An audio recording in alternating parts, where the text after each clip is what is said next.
As autoridades continuam a investigar o que pode ter originado a queda de um avião de carga de DHL na Lituânia.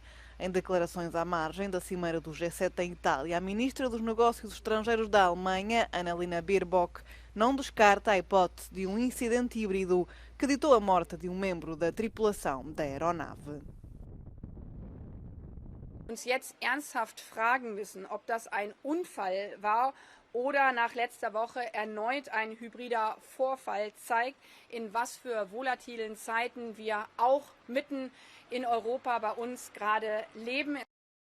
As causas do acidente permanecem desconhecidas. As autoridades lituanas afirmam que não se pode excluir a hipótese de sabotagem, mas sublinham que não existem atualmente provas concretas. Especialistas em aviação que falaram com a imprensa local não notaram nada fora do normal quando ouviram a comunicação entre a tripulação e o controlador de tráfego aéreo. Matosi, kad tai buvo rutininė situacija, žiūrint įgulos akimis, tai buvo rutininė komunikacija tarp skrydžių vadovų ir pilotų, jie nedeklaravo jokios pavojingos situacijos, jie nekalbėjo apie jokius gedimus, gaisrus, dar kažką. As autoridades espanholas e alemãs continuam a ajudar a polícia lituana a tentar determinar o que provocou o trágico evento.